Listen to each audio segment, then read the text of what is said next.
मरुदरा राजस्थान के चूरू जिले में स्थित है। राम के प्रिय भक्त और ज्ञानियों के अग्रणी महाबली हनुमान का सिद्ध मंदिर। धर्म यात्रा की इस कड़ी में हम आपको लेकर चल रहे हैं अंजनी नंदन हनुमान जी के मंदिर सालासर धाम। हेलो दोस्तों, कैसे हो आप लोग? आई होप आप सब बढ़िया होंगे। तो दोस्तों फिर से एक नए वीडियो में आपका स्वागत है। तो दोस्तों आज हम आपको सुनाने वाले हैं राजस्थान की प्रसिद्ध श्री सालासर बालाजी की कहानी के बारे में और कुछ उनके चमत्कारों के बारे में।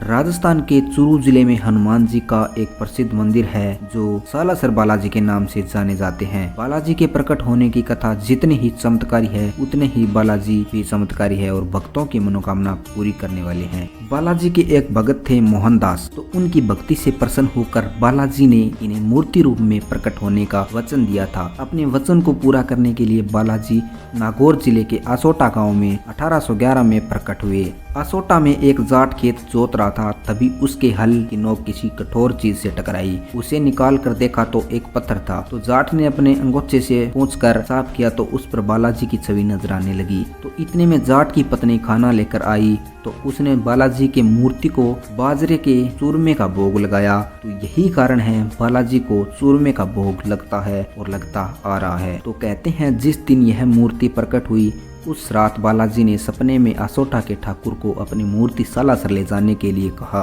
दूसरी तरफ मोहनदास को सपने में बताया कि जिस बैलगाड़ी से मूर्ति सालासर पहुंचेगी उसे सालासर पहुंचने पर कोई नहीं चलाए। जहाँ बैलगाड़ी खुद रुक जाए वहीं मेरी मूर्ति स्थापित कर देना। तो दोस्तों सपने में मिले निर्देशानुसार ही मूर्ति को वर्तमान स्थान पर स्थापित किया गया है।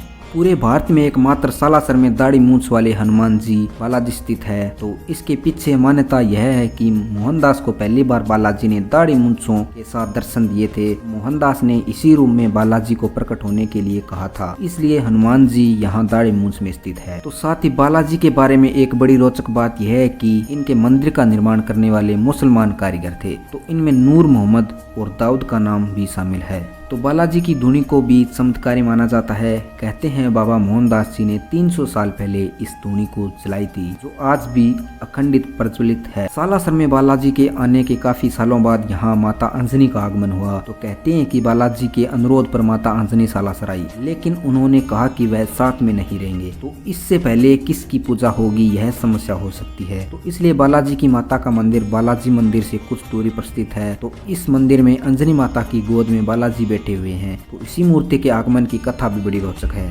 अंजनी माता का मंदिर क्यों बना इसके पीछे एक कथा है। तो यह कहा जाता है कि ब्रह्मचारी हनुमान जी ने अपनी माता से कहा कि वह स्त्री व संतान संबंधित समस्याओं एवं यौन रोग की परेशानी लेकर आने वाले भक्तों की चिंता दूर करने कठिनाई महसूस करते हैं, इसलिए आप यहाँ वास करें और भक्तों की इस परेशानी को दूर करें। तो दोस्तों पंडित पन्नालाल नाम के एक व्यक्ति जो देवी अंजनी के भगत थे, तो उनकी तपस्या से प्रसन्न होकर देवी अंजनी ने यहाँ आशीर्वाद दिया और उनकी तपस्या स्थली पर वह निवास करने लगी। इसके बाद सीकर नरेश कल्याण सिंह ने माता की प्रेरणा से यहाँ माता की मूर्ति स्थापित करवाई।